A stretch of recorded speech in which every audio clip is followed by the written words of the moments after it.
It is our pleasure to be here this evening. It's our great pleasure. I want to tell you a little bit about what we're going to be talking about because the lecture, although it will seem to make sense as we go through it, I know it's always helpful just to have a little preview of what we're going to talk about. The theme that will run throughout the lecture is Hong Kong as a living city, and that's very important to keep in mind. And the other important thing is that we're looking at Hong Kong as a city that has a kind of heritage that we can describe as really quite ordinary, quite everyday. So that will be the theme within the theme of Hong Kong as a living city. We're going to start out the lecture with an introduction to Hong Kong. I know that some of you have been there, but some of you have not. So we want to put you in the right place on the map. And after we do that, we're going to talk a little bit about the policy context so that you can better understand Hong Kong's attitude towards conservation 10 years ago and what the current attitude is. And I think you'll find it very interesting. We're then going to move to talk about the importance of intangible heritage in Hong Kong.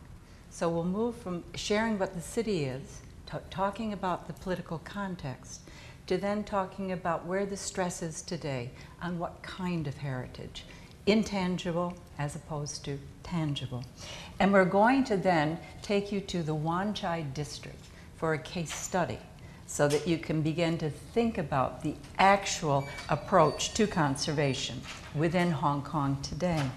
And Wan Chai is a small part of Hong Kong. And we're going to really focus on maybe some of the market aspects. And then we're going to enlarge that and talk about market activities throughout Hong Kong as an example of this very ordinary heritage, the heritage of the everyday.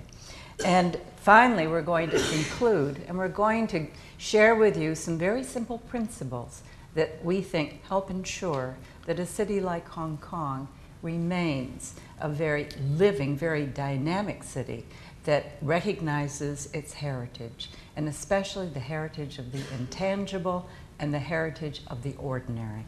So that's the introduction. So now to the actual talk. Everything is self-explanatory with our first slide, and we'll move on to the next. Where's Hong Kong? To us, coming from Hong Kong, it seems like a big place. 7 million plus people. But within the context of China, it's just a small little place on the map. And if you look very carefully and go hone in, Hong Kong is not just one island. It's not just one island connected with the mainland through the peninsula of Kowloon, but actually Hong Kong is over 200 islands, over 200. But we tend to think of just the one main island. And this is China, and Hong Kong is right here, the southern end of It's just China. a little blip on the map of China. And this is Hong Kong. And Ho Yin, if you want to point out exactly the most populated area of Hong Kong that we'll be focusing on. Well, this is the boundary between Shenzhen, that means the closest part of mainland China to Hong Kong, okay? And this is a boundary. And this is the urban area of Hong Kong, the Kowloon Peninsula and the northern coast of Hong Kong Island. Okay, next. So, but this is the typical image most people have of Hong Kong. But this is just that one little part, that very highly developed, very dense part of Hong Kong, the northern part of Hong Kong Island, and we're looking at it here. We're on the island up high. And next, please. And at night, the drama of the night sky. And next, another view. Does anyone know what this is, by the way? That's the IFC Tower. It's how many stories high, Ho Yin? 70-ish. Yeah, about 70 stories high. Pardon? 88. Oh, okay. So we have someone here that really knows the city. And then this wonderful image that kind of brings us even closer to this urban area of Hong Kong with IFC in the background, but it's an advertisement for a movie, The Dark Knight. And what we want to do now is take you from some nice images that we've just shared with you and really to help you understand the nature of Hong Kong better through some film images and some film clips. And all the time, we would like you to think about the everyday aspect of Hong Kong, the reality of Hong Kong, and the Hong Kong that's beyond or more than the high-rises that we tend to see as Hong Kong. And Ho Yin? Mm-hmm. And there is there's a lot of people told me, when for first time visited to Hong Kong, they find Hong Kong's urban environment, there's a surreal quality to it. And indeed, one German reporter for the Geo magazine, when he came, he asked me what I think of Hong Kong. And he personally find that it's very find a lot of commonality between what he experienced in Hong Kong and with what he saw in the science fiction movie Blade Runner. And he asked me what did the Hong Kong people thought of Blade Runner when it was screened. I say, well, not very much, I suppose, because what they saw on the screen in the Blade Runner movie, is very much what they live in it. So Hong Kong is, well, it's no different than Blade Runner, so we are not very impressed, by the movie, And I was quoted to say, in that, and I found this on the website that I say this is the future, and I'm living in it, and it's called Hong Kong. And indeed, if you look at some of the science fiction movie, which and you find a lot of similarity between what's depicted and what is Hong Kong. So, for example, here we have an image from the movie Blade Runner, and this was a movie in the early 80s, and it shows futuristic city with a huge advertising screen and high-rise buildings, and this is Hong Kong, and you see very similar quality. And again, another image of from the movie Blade Runner, and this below is an image from Hong Kong, and you begin to really see, like, if you have not been to Hong Kong, you can't tell the difference anymore. You can't tell the difference between what is science fiction and what's reality. And this is an image from a Japanese animation movie, 1995, sci-fi anime called Ghost in the Shell. And this is Hong Kong. So what's the difference? And again, from the sci-fi animation movie, and this is Hong Kong. It's the same building. Actually, that movie, the setting is based directly on Hong Kong. And you see in the background of this image, this futuristic city, there's a huge viaduct, flyover behind it, and this is Hong Kong. We see something even more dramatic. And there we have in Hong Kong, it's a very compact city, and in which infrastructure is competing for space, with people. So living space and a space for everything else. We live side by side.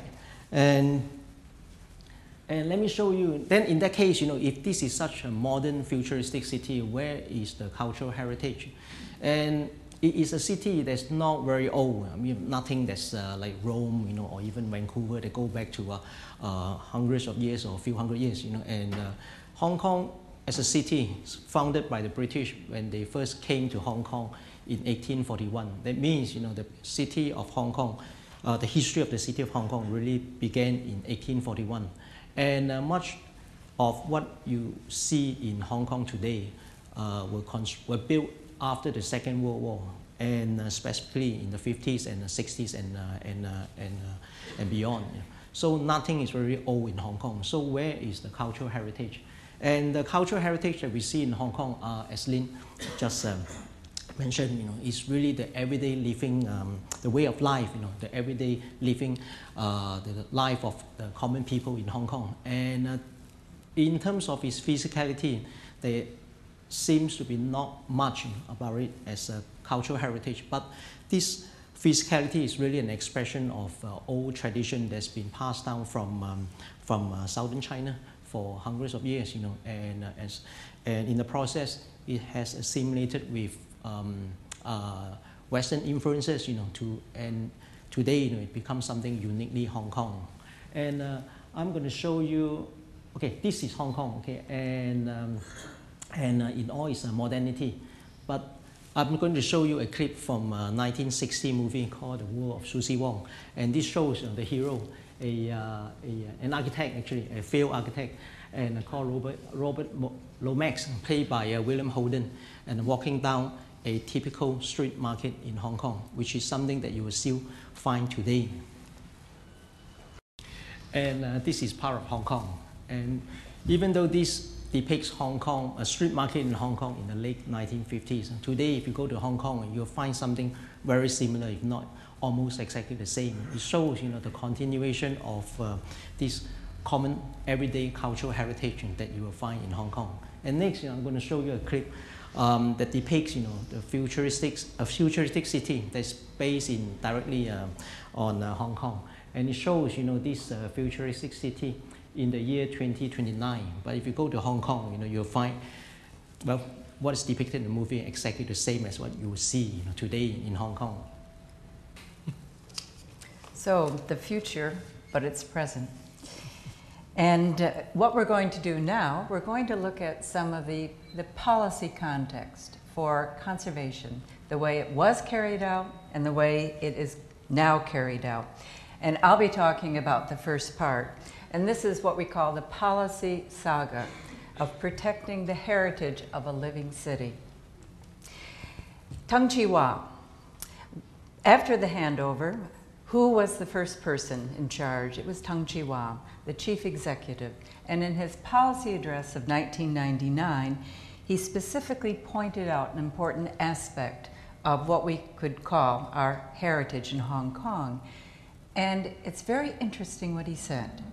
And I quote here, "The concept of preserving our heritage should be incorporated into all projects for redeveloping old areas." And this was the one and only reference to conservation in 1999 by Tung Chee-hwa. This was 2 years after the return of Hong Kong to China's sovereignty. So it's important to keep that in mind.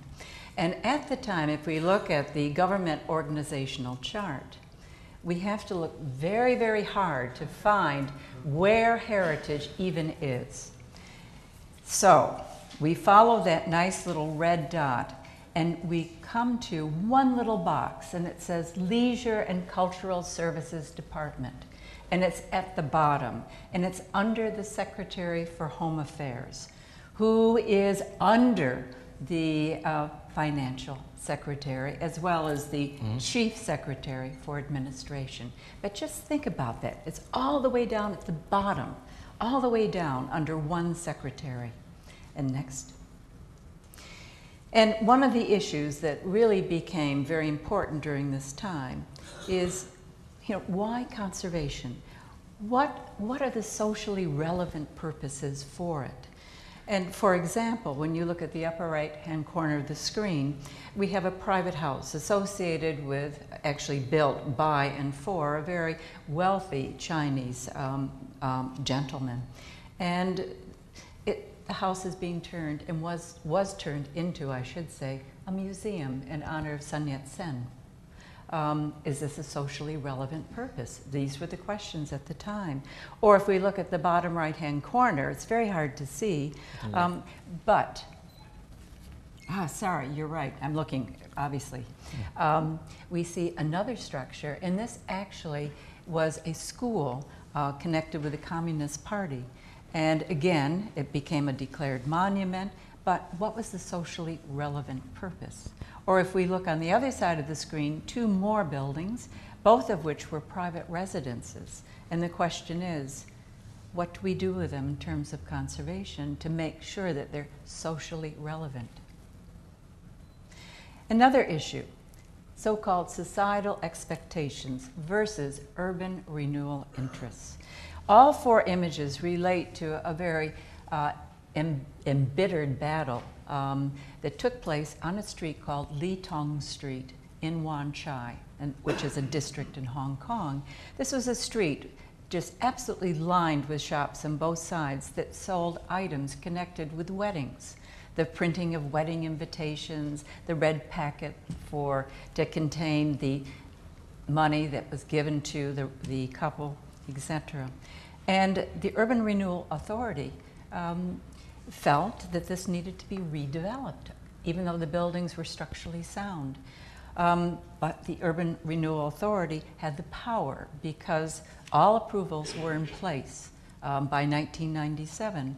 However, the local operators of all the shops in Litong Street, almost without exception, were extremely in opposition to what the URA was doing, the Urban Redevelopment Authority. And one begins to see active protest on the streets of Hong Kong. And what you're seeing here in the lower right-hand corner, signs that were put together by the merchants. The issue, again, societal expectations versus development needs. And this is really one of the most famous cases in Hong Kong. What we're looking at here is the clock tower for the Star Ferry. And the Star Ferry, unfortunately, was in the way of reclamation. And so government decided that it would demolish the building and build a replica further along on the coastline, and that would be the new home of the Star Ferry on the Hong Kong island side. Government thought it would be a straightforward case, but unfortunately, as things got going, more and more local people, because of attachment to the Star Ferry, began to protest. And this was toward the end of 2006. And here you can see the protest. At first, it seemed very controlled, as one would expect in China, including the SARs. But as things moved along, things became a little more confrontational. You can see here we have a near battle occurring between a protester and workmen. And then things began to escalate. And we actually saw a Hong Kong resident chained to try to prevent the demolition of the Hong Kong ferry because of this just growing recognition on the part of local people that that building meant something. It meant something to what Hong Kong was about. Almost, I think without exception, everyone in Hong Kong, that ferry means something to. It's a vehicle, it's a way of transportation across the bay, but it just has become an icon of Hong Kong. And this is all about a change in societal expectations and aspirations. And next. And then what happens, Lynne? Well, this the demolition and the protest against the demolition of this Star Ferry Pier and Queen's Pier became a landmark event that led to the government finally that they need to realize that they need to pay attention to the need of the people of Hong Kong for heritage conservation. And so very quickly, towards the end of 2007, when the government released its annual policy address, and it finally, after so many years of Hong Kong's urban history, released a policy, a heritage policy, a heritage conservation policy.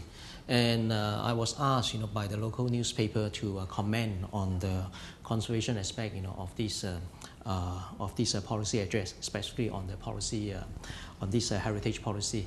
And so this was what I wrote for this newspaper.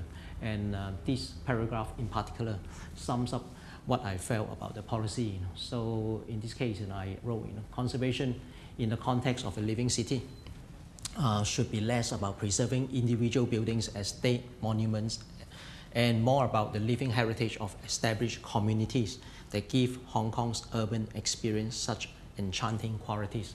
And if I could interrupt, Ho Yin. Ho Yin and I have frequent exchanges, and especially when we team teach. And I've often wondered where enchanting came from. Because I don't know, those of you who know Hong Kong, maybe you would describe it as enchanting. I mean, there is a kind of a feeling of enchantment about the place. But this is something to keep in mind. Yeah. Ho Yin? And as you have seen in the two movie clips, and what really defines Hong Kong's cultural heritage is really about people, about community, about what the people in the community do in the everyday living. So to use what Bill Clinton used to say, so if and a government official once asked me, so what is what is the key thing about conservation in Hong Kong. So to borrow the phrase from Bill Clinton, I say it's about the community, stupid. So Hong Kong's conservation is really about conserving communities and not so much about the hardware.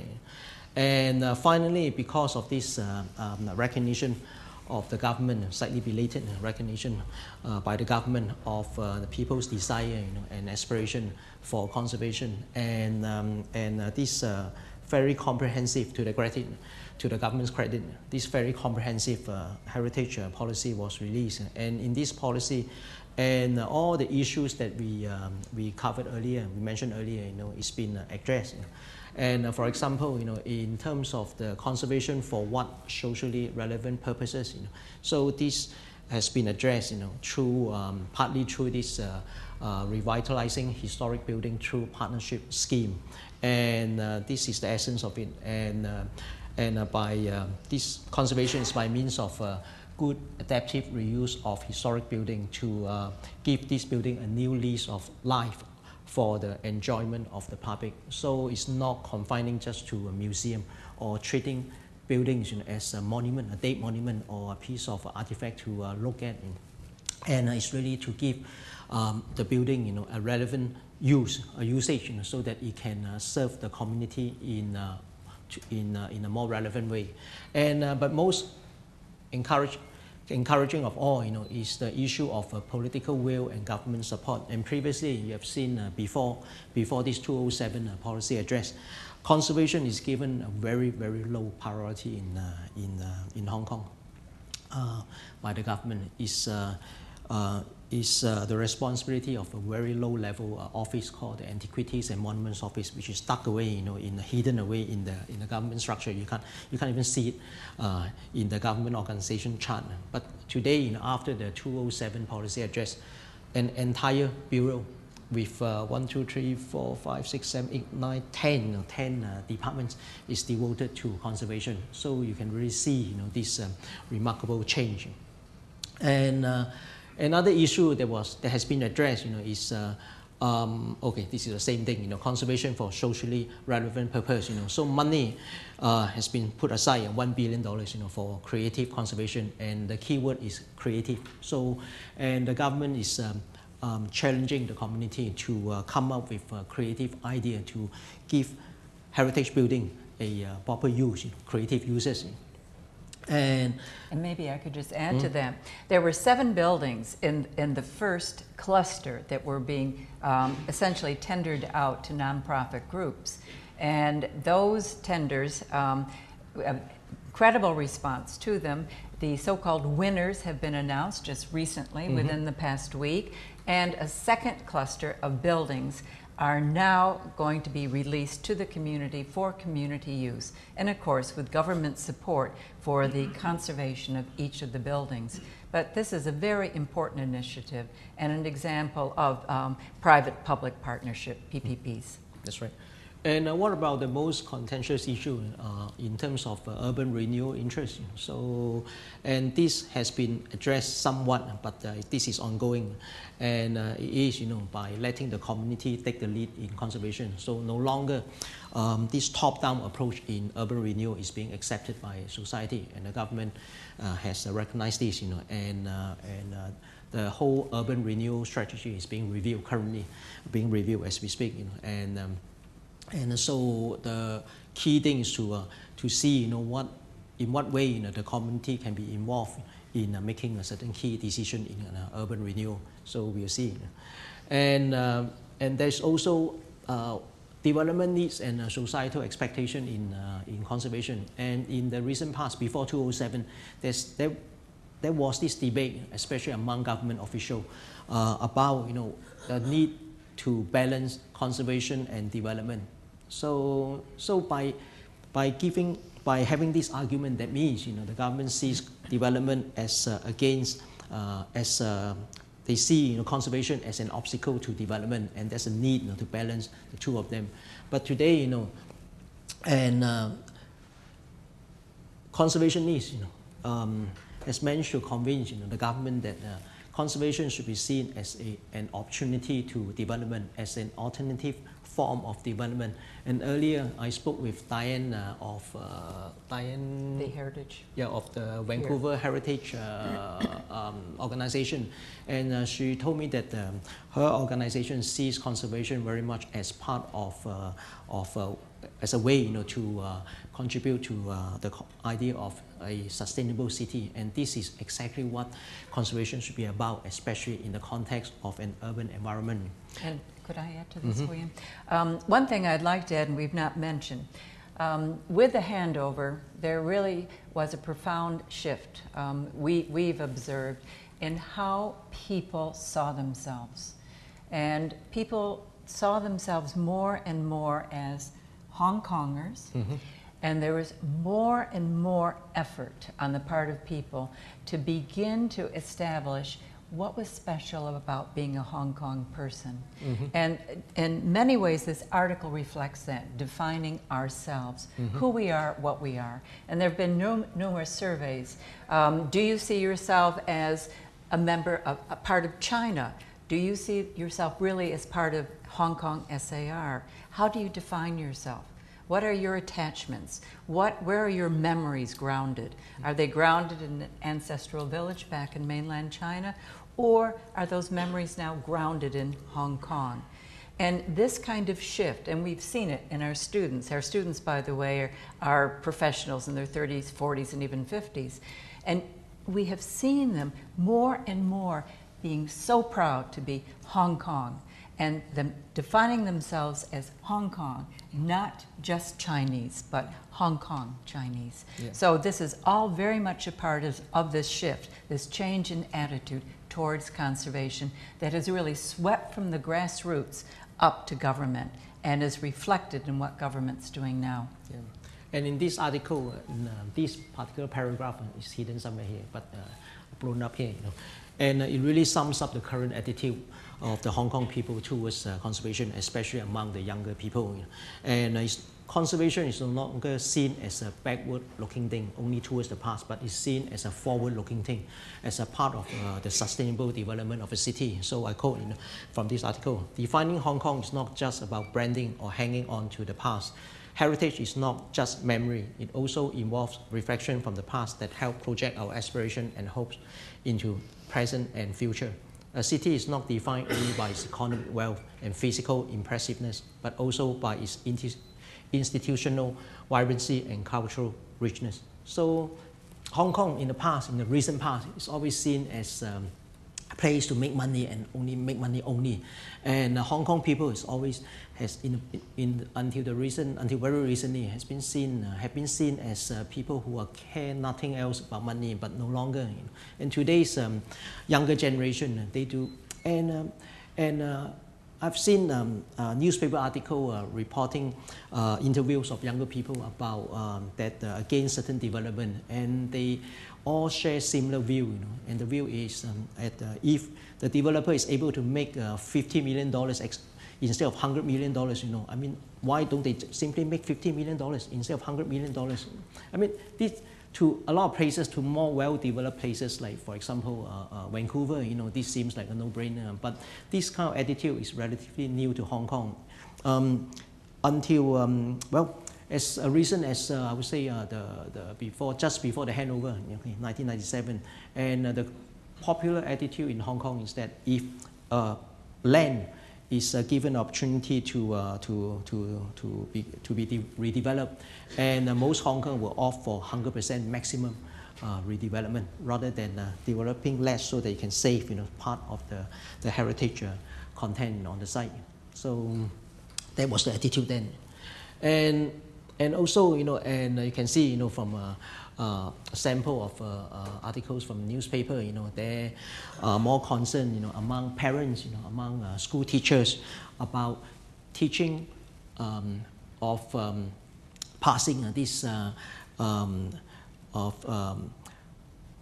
telling the younger generation, okay, the right attitude towards conservation, about how we should treasure our heritage and bring it to the future. So as you can see, from this article here, actually, this person is one of our students, and he's a school teacher.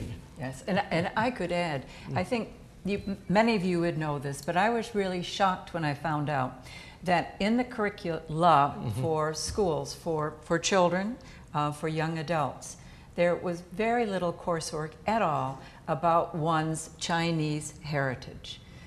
Because Hong Kong was a colony, students literally had books that showed a typical Western house when they were talking about the kind of environment that we live in. So that so many people now that are in their 30s, 40s, 50s, 60s, and beyond really did not have this kind of basic understanding of what it meant to be Chinese and what it meant to be Chinese in a colony. And this is not unique to Hong Kong, I have subsequently found out. So you can see what hurdles Hong Kong people had to overcome after the handover, and how fast progress has been made in the 10 plus years. I think it's phenomenal. So we need to... And education, is becoming very important as a vehicle to carry this message along, to the younger generation, and also and the government has recognized that the public has to be involved, in making a decision on policies, So, and okay. And so what I'm going to do now very quickly, because we don't want to overrun, I'm going to talk a little bit, taking us from the current political scene and just reminding us the importance of thinking not only about the tangible, but the intangible, and how you can see a shift in Hong Kong. And I suspect this will sound like a familiar story to some of you. A quick review: UNESCO, years ago, back in the 70s, heritage, cultural heritage, monumental remains of culture. Then now there has been a shift so that UNESCO recognizes and certainly promotes the fact that cultural heritage, we have to look at the intangible, ethnographic, industrial heritage, etc. And this is an important shift. And next, please, Ho Yin. And to remind us, if we go back and look at the convention, UNESCO in '72, great monuments. Next, please. And in Hong Kong, starting in the 1970s with the ordinance that dealt with antiquities and monuments, look what was pulled out. Monuments, historical building or archaeological or paleontological site or structure. Monuments. So next, please. This is Hong Kong's conservation legislation called the Antiquities and Monuments Ordinance, was enacted in 1976, so not long after the 1972 UNESCO Convention on the Protection of Cultural Heritage. But unfortunately for Hong Kong, this piece of legislation has not been updated since. Yet, does it have to be updated if government changes policy? Yep. So probably not. And then movable, tangible heritage, all of this I'm sure most of you are familiar with, if not all of you. But just to remind us, we're talking about tangible, and we want to emphasize the shift away from this and looking at intangible within the context of Hong Kong. Yep. Next, please, Ho Yin. Yep, we have it in our Hong Kong's legislation for heritage conservation. There it is, movable object, including fossil remains and impressions. But notice, before the year 1800. Wonder why. This is modeled after Great Britain. That's and right. next, please. And what about the intangible heritage? And there's a neglect of the intangible heritage. And UNESCO, since 2003, has paid more attention to the importance of intangible cultural heritage. And you know what they are. So, and what about Hong Kong? In our legislation, you look up and down, and nowhere is the term intangible heritage defined. Okay, Yeah. None at all. Not in any ordinance. Yep. And so but fortunately, Hong Kong, now that we are part of the People's Republic of China, we have to look up to what we Hong Kongers refer to as our grandfather, and that means the Beijing government, for direction. And thanks to the Beijing government, that in 2006, the Guangdong Cultural Department declare, or rather announce the first list of provincial level intangible heritage, close almost 80 items. And only 1 month later, China State Council announced its first list of national level intangible heritage, totaling over 500 items. And within this over 500 item of national level intangible heritage, and one item represents Hong Kong and Macau, and that is the tradition of brewing, and drinking herbal tea. And there you have it, and the last governor of Hong Kong, Chris Patten, enjoying a piece of Hong Kong's national level cultural heritage. And so that really suddenly, the Hong Kong government woke up and said, hey, if our grandfather is doing such thing, maybe we should follow suit. And so in 2007, very quickly, and a team from the University of Science and Technology was in Hong Kong, and was well, I would say a sign, actually. They took it on, to this effort with government funding to produce, Hong Kong's first list of intangible heritage. And the work is still ongoing, and hopefully we will see the list, by the end of this year. Yep. And Hong Kong, is in its, if you look at the life of the everyday life of the common people in Hong Kong, you'll find that this is what represents Hong Kong in terms of its cultural heritage, especially in terms of its intangible cultural heritage. And even within a modern, futuristic, if you like, city in Hong Kong, you find in nooks and corners, and happenings that really that expresses this idea of intangible cultural heritage that has been carried out and ongoing, and sustained within this urban setting. For example, on the left, you see. Could I say on that? You can see. Yes, I want to share with you on the left because it's beating the little person, and this is a Chinese curse. So that if someone has done something really not very nice to you, what you need to do is to get the person's date of birth, and it's even better if you can get the hour and minute of their birth, and you give it to this person during a certain time of the year, and she will literally beat an image, male or female, and thereby lay a curse on the person. I seriously thought of doing this. But I thought, I would feel really guilty if something actually happened to the person. So I didn't do it. But many people do. Many people do. Yeah, these days you don't need the birthday, the address, phone number will do. Yeah. And the other thing, besides beating the little person, which is done at a certain time of year, there's the Hungry Ghost Festival.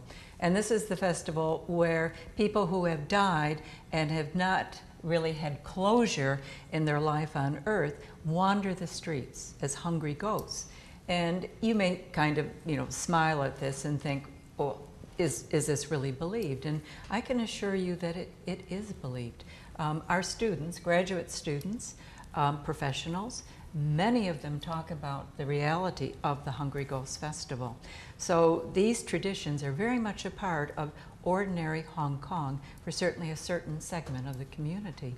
In urban Hong Kong. In urban Hong Kong. And in the new territories, of course, there are other traditions that are just as real and just very much a part of everyday ongoing life. So, and we have a clip, and I think I worry about time, Ho Yin, so maybe we can just talk about it. Mm-hmm. Probably not. No, I think we need to show you a clip. Okay, this is something that's very unique to Hong Kong. Yes, and this is a third wonderful tradition festival. This is the Fire Dragon Dance that takes place, it did in 2 locations in Hong Kong, but now it appears just one. It's being revived in mainland China because during the Cultural Revolution it was not allowed.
打在里头。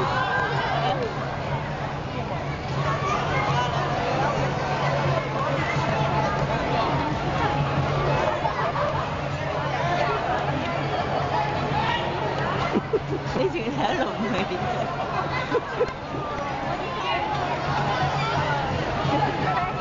So that's the fire dragon dance. I like the goldfish. And you probably realize there were pearls in front of it, that the dragon's head, the long body, then followed by the two fish. And I think in this clip, someone is saying, make the fish wiggle more. This whole, there's a route that the dragon travels in a part of built-up Hong Kong Island to protect that area from disease. And it occurs every year. It's a 3-day event. And again, it's a deeply embedded tradition. And finally, people have joked about, but only half joked about, maybe one of the additional examples of intangible heritage will be mahjong. All of you, I'm sure, have passed by some kind of maybe a store where you've heard people playing mahjong and the noise and the conversation. But I think what to us is very important is that here or there in Hong Kong and in China, there is such recognition of the importance of intangible heritage. And that list for mainland China, 500 and plus, now is expanded, it's doubled and tripled, I believe, because it is such a rich country. You know, there are over 200 dialects. And this acknowledgement of intangible heritage has made such a difference to conservation within so many communities within China. And next, please. Ho Yin is going to do this. Now, I worry about time. I'm always the timekeeper.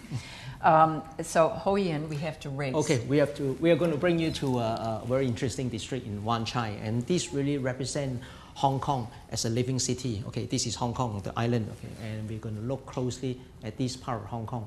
Zooming in, and you will see, you know, the northern coast of Hong Kong Island is a highly urbanized area. Okay, and look closely here. Okay, we are going into here, and right here, and this is Wan Chai. Okay, this is Central.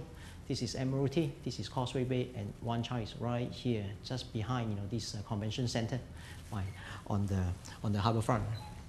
And this was Wan Chai, and around the mid-19th century, it started off, you know, soon after the British came to Hong Kong, and it started off as a upper-class residential district with big mansion, you know, for the tycoons, you know, of Hong Kong, you know, and the first governor actually rented a house, you know, in this area, and for a while, you know, there was a government house. That means the official residence of the British governor of Hong Kong was in Wan Chai. And in time, you know, towards the end of the 19th century, and Wan Chai began to transform from a high-class residential district to a more of a working-class, you know, residential and commercial district. And you can see, you know, the Chinese shop houses, you know, in front, and then factories and all that. You know. And here you see a series of images that shows the transformation of Wan Chai from the 1870s to the 1910s. You know, and the common reference is this building here, which is a hospital, and today, you know, it's still a hospital on top of a hill.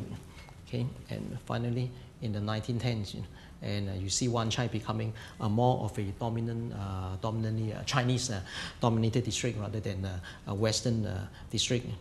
Okay, and in this image you see the great transformation that has occurred in Wan Chai, you know, between the middle of the 20th century to the end of the 20th century. Only within 50 years you see the huge changes. Okay, this is more or less what Wan Chai is today. And you see a number of these landmarks, you know, in Wan Chai, because of all this development and redevelopment have been demolished, you know, unfortunately, and some of them not demolished but transformed. For example, you know, this iconic Chinese-style church, you know, that used to be that used to stand at the entrance to Wan Chai from the central district, you know, and this is what it used to look like. Okay, around just after the Second World War, and today, and this is what you will see. The church is gone, and this is a replica, you know, a little bit of a replica of a church at the corner. Okay, it's not the original church. And if you go visit Wan Chai today, the most prominent landmark is probably these 4 shop houses that stand at the junction of this street. Okay, this is Johnson Road, and this is I can't remember the name of this street now. And this has been transformed, but nonetheless it remains as a landmark. And this is what you see today. Okay, and this is a shop house. Before it was restored, and adapted to become a restaurant. Okay, this was in 2002, and at the end of 2007, and this shop house has been almost completely restored, and in 2008 it became a restaurant. And this is what you see today, and it's called the Pawn, of course, named after the pawn shop that used to be located in one of the corner shop houses. Okay, and this is Spring Garden Lane, a typical street in Wan Chai, and this is what it used to look like in 1925, and today, this is what it looked like. And a market, a famous market. In fact, this is exactly the same market shown in the movie The World of Susie Wong's clip that you saw earlier, and this is the entrance to the market in the early 1970s. And today, it's still a market, but even though the things that are being sold, is slightly different, but it's still very much a market.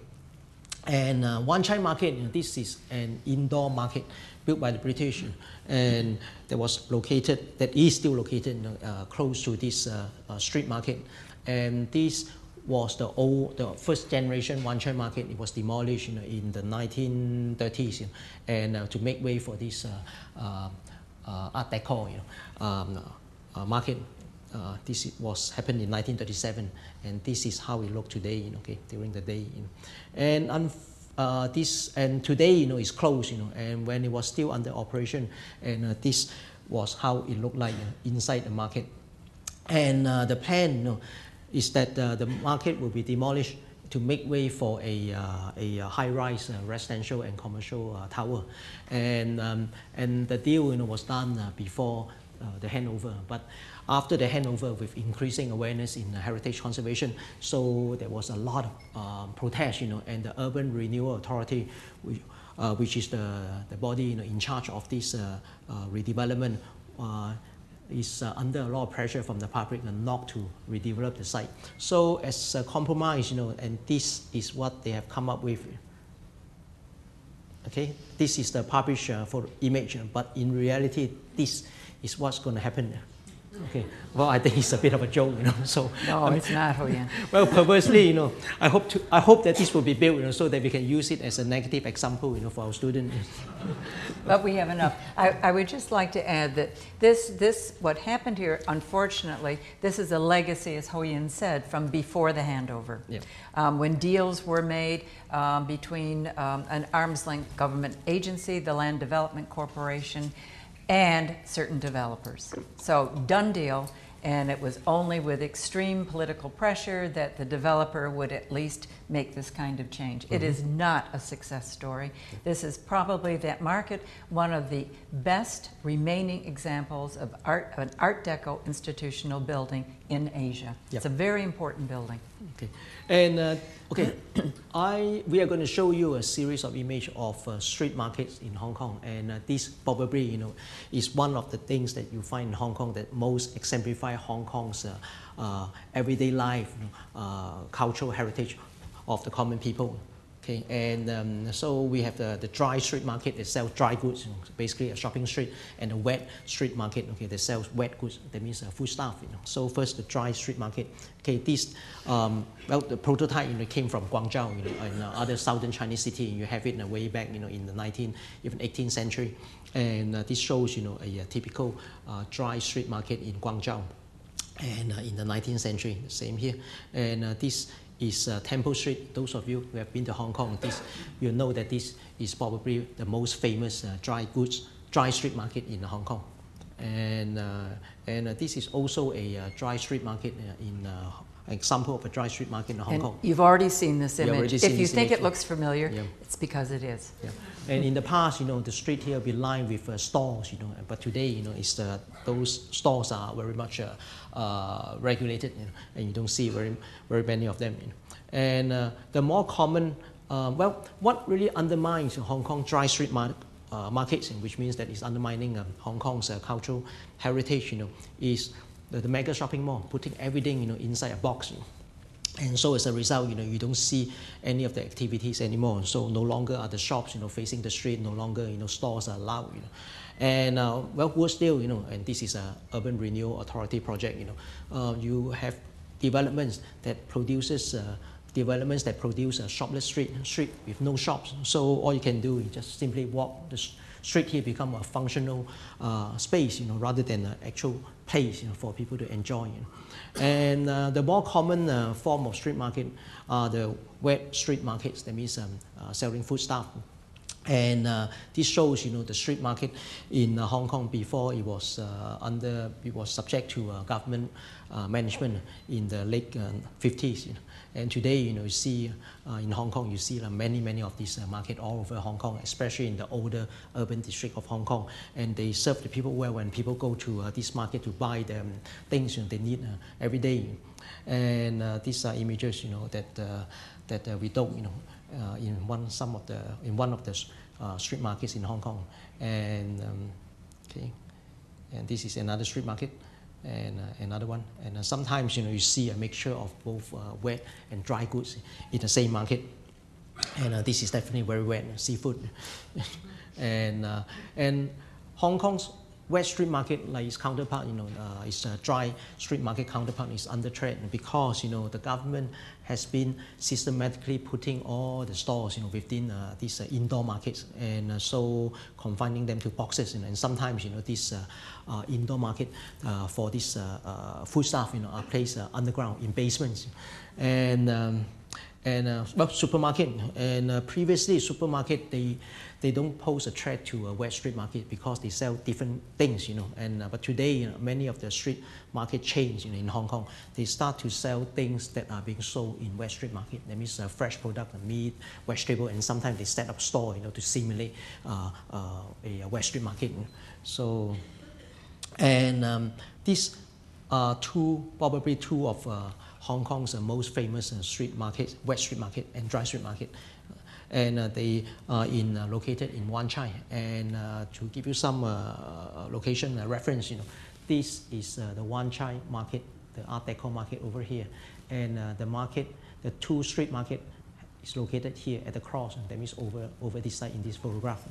And this is the market. Okay, and you can see a protest sign being hung up. This was about 2-3 years ago when this section of the street market was scheduled to be relocated to an indoor market. But because of protests and because of a number of things that happened, and the government decided to scrap this plan.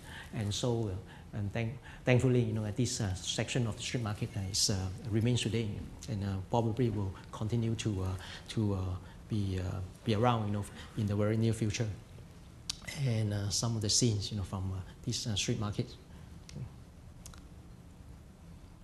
Okay, stores, these are provided by the government. Okay, as a standard design, and the store operator, and they will redesign it so that during the night they'll fold back into a box, and during the day, they will unfold to become well, in all sorts of ways, so like a transformer robot. Okay, and some scenes, in the street market, you can see, from the things they sell, and the tea store, with someone who looked like a triad member, negotiating a deal, with somebody, and the street signs, and all these celebration sign, to commemorate the opening of a new shop, so you can see the richness of cultural heritage, within these street markets place. Okay, so with so much cultural heritage exists in Hong Kong, but they are so fragile and they can be so easily killed. And now Lynne is going to tell you 10 ways, to snuff the life out of a living city. A nice title, isn't it, to the section? So in our thinking about Hong Kong and the fact that it's a living city, it has to change, it has to grow, how do you keep the soul of the city, and the soul that really is part of the ordinary, part of the everyday? And so we thought maybe some principles. And we know that these are principles that urban designers use variations of, planners use variations of, but we try to put them within the context of Hong Kong and within the context of a living city. So the 4 principles, urban conservation is about managing the pace of change and not about preserving the past by resisting change. This is common knowledge. I mean, this is a common saying, pace of change, controlling the pace of change. And of course, the challenge is how to do it, but it is an important principle. The second principle, urban conservation is about allowing for the continuity of the social and physical fabric of the urban environment by integrating conservation with development. And again, this is a principle we all know we should be applying. And of course, the challenge is, how do we do it? But continuity. The third principle, urban conservation is about supporting the urban community's diverse, multi-layered, tangible and intangible cultural heritage, and not about preserving individual buildings. And of course, we've given this the name cultural sustainability.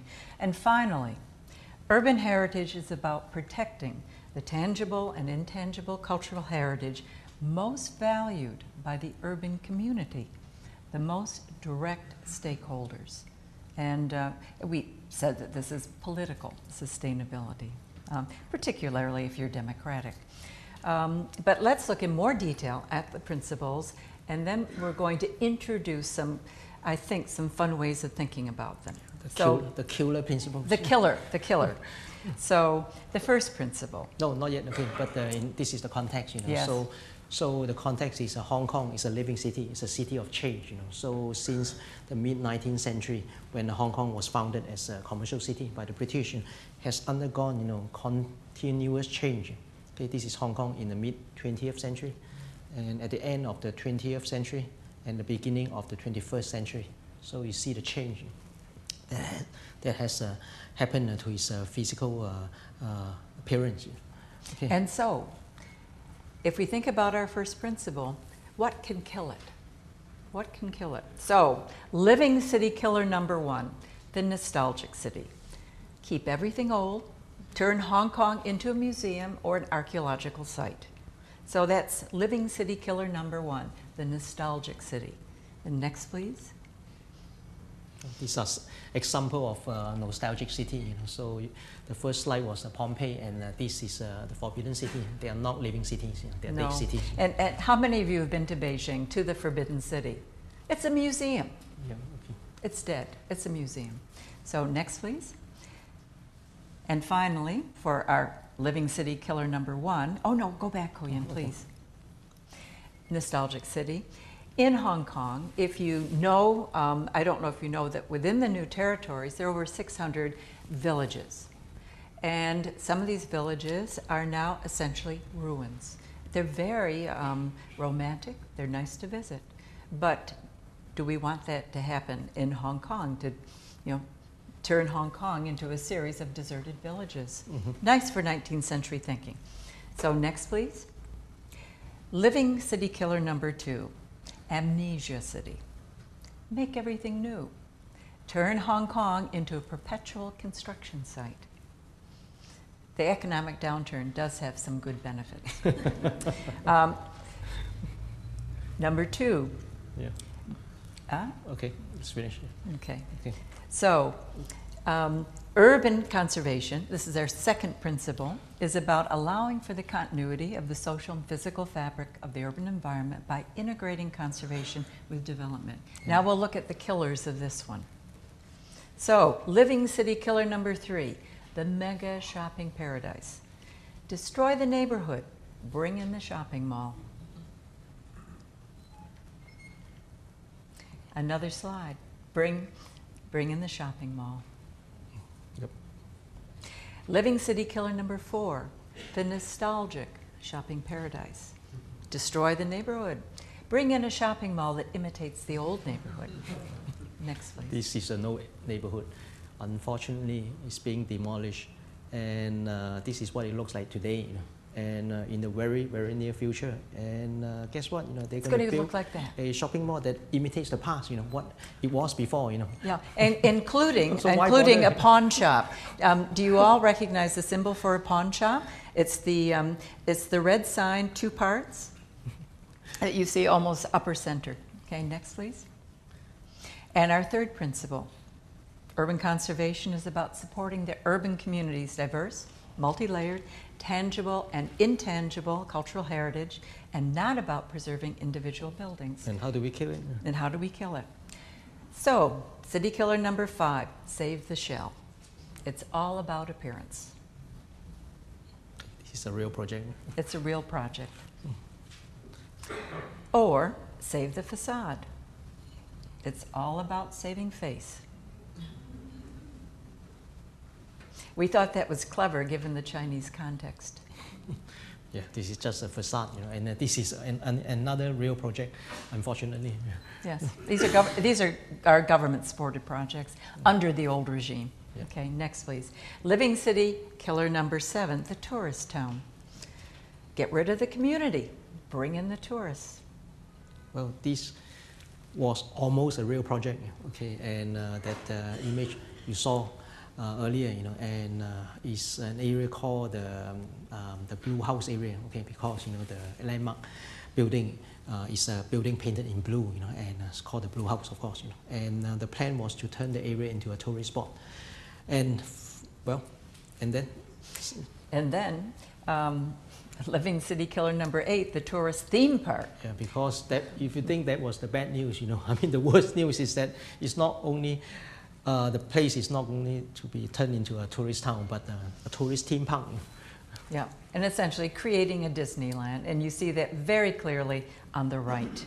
Yeah. We even have balloons. Yeah, and unfortunately, this was voted down by the people, and there was a storm of protest, and the government eventually backed down and said, forget it, okay, we are not going to do it. Okay. And the final principle, urban conservation is about protecting the tangible and intangible cultural heritage most valued by the urban community, the most direct stakeholders. And we have living city killer number 9, the top-down approach. Ignore the community. And you do it your way. I do it my way. Yes. Things, you know. Okay. And of course, you know, and given the political situation in Hong Kong after the handover, you know, this is not going to work. You know, and there was every time the government tried to, in the recent past, you know, to try to do things his way, you know, and it led to a storm of protest. And many of the project eventually, you know, had to be either reduced, you know, or cancelled. So, and finally, living city killer number 10, the money trail.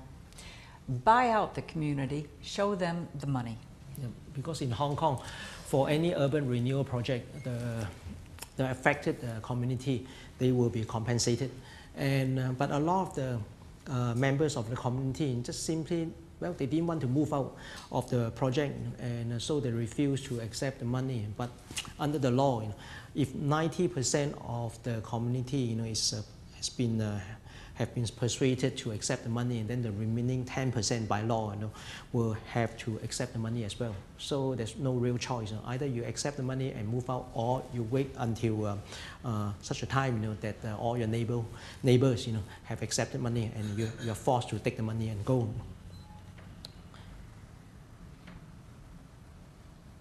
And these are all the protests. And finally, living city killer number 10, the money trail. Again, buy out the community, show them more money. Yeah, that's right. Yeah. So this is a common tactic. You know, if money is not enough, and then give them more money. You know. So eventually, well, you can't argue against money. So those are the 4 principles, and we've obviously had fun with them, and I think that there is much to think about, even though they're simple, they're straightforward. The killers, again, simple, straightforward, but it's when you take all this kind of common sense and put it together it can be quite memorable, can be quite powerful. Yeah, they are common sense, but common sense is not common in Hong Kong, unfortunately. Yeah. But I would argue, Ho Yin, we know because of the changes that have occurred last year, the past 2 years, in fact, that Hong Kong, I think, is really ahead of many parts of the world. Hong Kong is not sitting way down number 30 in terms of conservation anymore. In fact, one thing to share with you, and it's not part of our presentation, the government now requires a heritage impact assessment, not just for work at a macro level, if you're going to put in new infrastructure, but it's required for each building that's owned by government that's undergoing any kind of change. So there has to be a heritage impact assessment at the micro level, literally down to the banister on the interior. Yep. So it pushes the conservation plan down to a detail level that's incredible. And we were fortunate or unfortunate enough, Ho Yin, myself, and another colleague, to do the first heritage impact assessment for government. Then someone that actually is working right here in Vancouver worked on the second one. He's not here tonight, although he would like to be. And then Ho Yin, myself, and our other colleague worked on the third one. So there was a lot of pressure on us because our HIA, our Heritage Impact Assessment, being the first, would be used as a benchmark, for others. Yeah. And Hong Kong has long done heritage impact assessments as part of EIAs, environmental impact assessments, but at a macro level. But it's bringing it down to this level that I think really moves Hong Kong ahead officially, and what it's doing now to acknowledge and protect its heritage resources. And at the same time that it's protecting its physical heritage, there is this widespread recognition of the importance of the intangible heritage that is linked, associated to the tangible. It really is impressive. So there's hope for Hong Kong, and Hong Kong as a living city, if Hong Kong can be maintained, sustained as a living city, so it will remain probably as one of the 1,000 places and you should see before you die. So see Hong Kong and die. Yes, and we were curious about where did that expression come from? See a place and die. And Google is marvelous. And do you know where the first time the expression was used? To see a place and die? Does anyone know? Naples. See Naples and die. Yeah. In other words, if you've seen Naples, you don't have to see anything else.